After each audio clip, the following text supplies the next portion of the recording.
You're at a birthday dinner. Everyone around the table has their phone out snapping photos of the cake, tagging the restaurant, posting to their stories. And then there's one person sitting there, just smiling. No phone, no filter, just present. Someone at the table finally asks, "Wait, are you not on Instagram?" And the whole table goes quiet like that person just said something in a foreign language. Here's the thing nobody talks about. That person might not be behind. They might actually be ahead in a way that neuroscience is only now starting to explain. Stay with me, because by the end of this video, you're going to understand something about attention, happiness, and your brain that most people spend years figuring out the hard way. We are living in an era where 4.9 billion people use social media. That's more than half the planet. Scrolling, posting, liking, comparing. So when someone steps away from all of that, or never joins in the first place, the natural reaction is confusion. How do you stay connected? Don't you feel left out? What do you even do? But here's what I want you to consider today. What if choosing not to use social media, genuinely, consciously choosing it, is one of the most psychologically interesting decisions a person can make? Not because it makes someone better than anyone else, but because it reveals something deep about how the human brain works, what it actually needs to feel satisfied, and what happens when we remove one of the most engineered distractions ever built. This video isn't here to tell you to delete your apps. It's here to help you understand why some people don't use them, and what we can all learn from that choice. Let's start with how social media actually works on your brain. When you post something, a photo, a thought, a reel, and the notifications start rolling in, your brain releases a chemical called dopamine. It's the same chemical involved in things like eating your favorite food or achieving a goal. The thing is, the platforms themselves were engineered around this. Designers and behavioral psychologists work together to make these apps as engaging as possible, because the longer you stay on, the more money the platform makes. Your attention is literally their product. Now here's where people who step away from social media become fascinating from a psychological standpoint. They're not dopamine-free. Nobody is. But research suggests their reward systems tend to be more activated by internal satisfaction rather than external feedback. In simple terms, they don't need 300 strangers to double-tap their dinner photo to feel like the dinner was good. The dinner was good because they enjoyed it. Psychologists call this the difference between intrinsic and extrinsic motivation. Intrinsic means you're driven by the experience itself. Extrinsic means you're driven by how others respond to it. And when you live mostly on social media, when every moment has a potential audience, it can quietly shift your entire relationship with your own life. You may start experiencing things through the lens of how they'll look, rather than how they feel.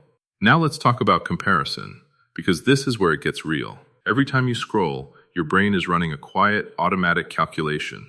Their apartment looks nicer than mine. Their body looks better. Their life looks more exciting. You're not doing it on purpose. It's a survival instinct. Humans have always measured themselves against others for social positioning. But social media amplifies this in a way our brains were never built to handle. Because here's the problem. You're comparing your everyday reality to everyone else's highlight reel. You see their vacation photos, not the argument they had at the airport. You see their promotion announcement, not the 3 years of self-doubt before it. You see the smile, not what's behind it. A well-known study from the University of Pennsylvania found that even limiting social media use to 30 minutes a day could noticeably reduce feelings of loneliness and low mood. People who stepped away more completely often reported even higher levels of life satisfaction, not because life got better, but because they stopped measuring it against an edited version of everyone else's. Here's something that doesn't get discussed enough: attention. Think about what happens to your brain when you spend hours a day consuming short, fast, constantly changing content. Scroll. Quick video. Scroll. Meme. Scroll. Breaking news. Scroll. Ad. Scroll. You're essentially training your brain to expect novelty every few seconds. And over time, that makes it harder to sit comfortably with slow, quiet, deep things like a long book, a difficult conversation, or your own thoughts. Brain imaging studies have shown that heavy, consistent social media use can be associated with reduced activity in the prefrontal cortex, the part of your brain responsible for focus, patience, and long-term thinking. People who stay off social media don't have this pulling at them constantly. They may find it easier to sustain deep focus, to sit with a single idea for a long time, to be genuinely present in a conversation. If this resonates with you, drop a comment below. I'd genuinely love to know. Let's talk about time, because this one will stop you in your tracks. The average person currently spends somewhere around 2.5 hours per day on social media. That adds up to over 900 hours per year. Over 37 full days. Every single year. Now imagine getting those 37 days back. What would you do with them? People who don't use social media aren't sitting in a blank room staring at the wall. Many of them are reading more, creating more, spending deeper time with the people they love, developing skills, thinking thoughts that have space to fully form. They're not missing out on life. They've just redirected their time into a life that feels more like theirs. Now here's something important, and I want to be honest with you. Not every person who avoids social media has figured out some great secret. Some people avoid it out of fear.